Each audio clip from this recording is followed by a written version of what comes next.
Surprisingly, there is no mention in Churchill's writings of a remarkable event that divided the British Imperial Army abroad shortly after his decision to dispatch the Black and Tans to Ireland in 1920. As a knock on effect, that decision created havoc in India, the jewel in the crown of the empire, where the Connaught Rangers mutinied. It was the first such incident in the annals of imperial history. The Connaught Rangers were an old Irish regiment used to great effect in previous imperial conflicts. Wellington, another Irishman, had utilized them in the Peninsular War, remarking that while he did not know whether they would strike fear in the ranks of the enemy, they certainly scared the living daylights out of him. Their nickname, for good reason, was the Devil's Own.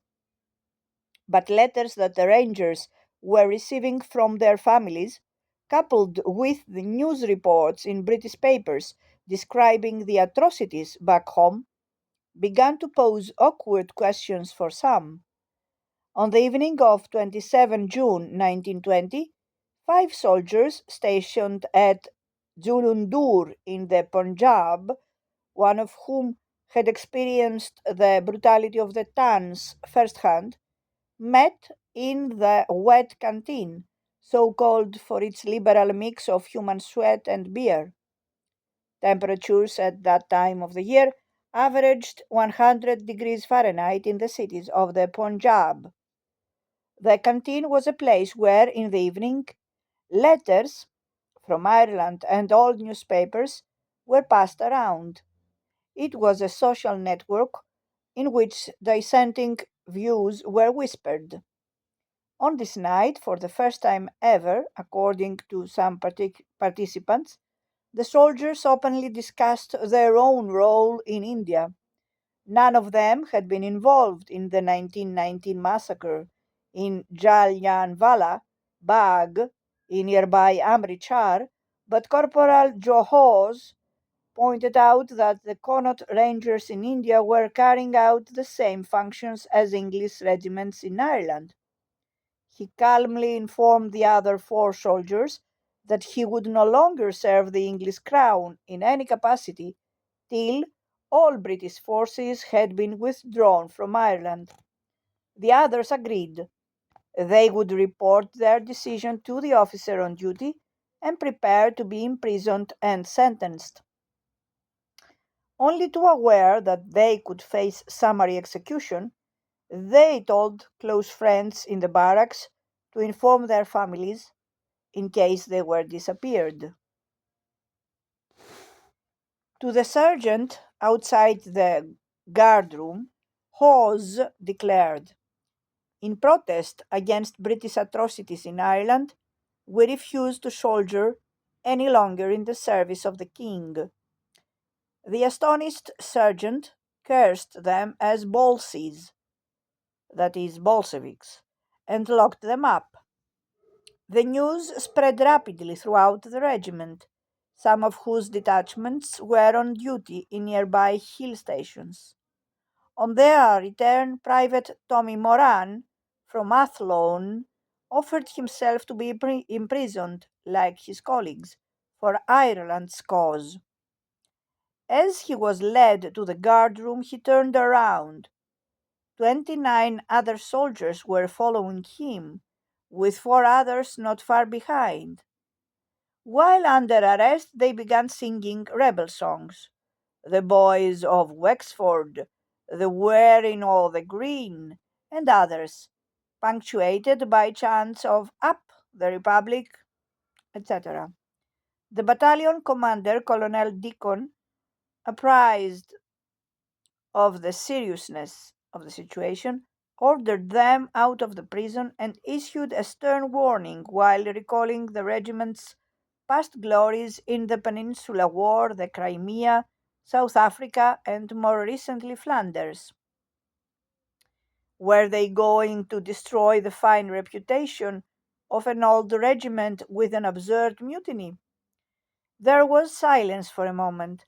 Then Hawes responded, Colonel, all these honors on Connaught's flag were for England. Not one of them was for poor old Ireland. But there's hoping to be one added today, and it'll be the greatest honor of them all. This was the spirit that won over most of the Irish soldiers and a few officers. The armed rebellion lasted several weeks. A soldiers' committee was elected and took charge of the barracks. The Irish officers gave up on all attempts to exercise control. Threats from English officers that the Indians might come and kill them all received another response from Hawes. If we're going to be killed, I would rather it was by Indians than the English. Rebels were dispatched to the bazaar to buy cloth for the tricolour and armbands.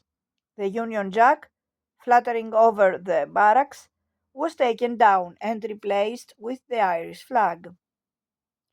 Similar events were taking place in the nearby camp at Solon, in the foothills of the Himalayas, where soldiers obeyed the orders of Private Jim Daly rather than the officers. Court martial and dismissals came later.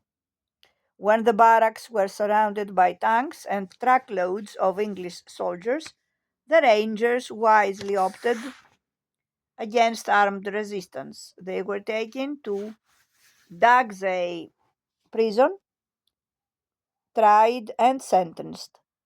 13 were sentenced to death, but behind the scenes arguments that this would provoke more trouble prevailed. Still, an example had to be made. The British picked out one of the most gifted and intelligent leaders. Jim Daly's life was brutally truncated. The rest were put in leg irons and shipped out of the country, ending up in Maidstone prison.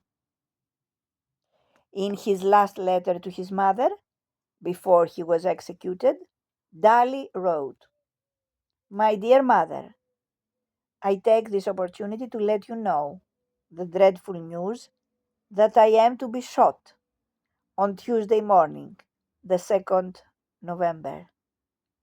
But what harm? It is all for Ireland.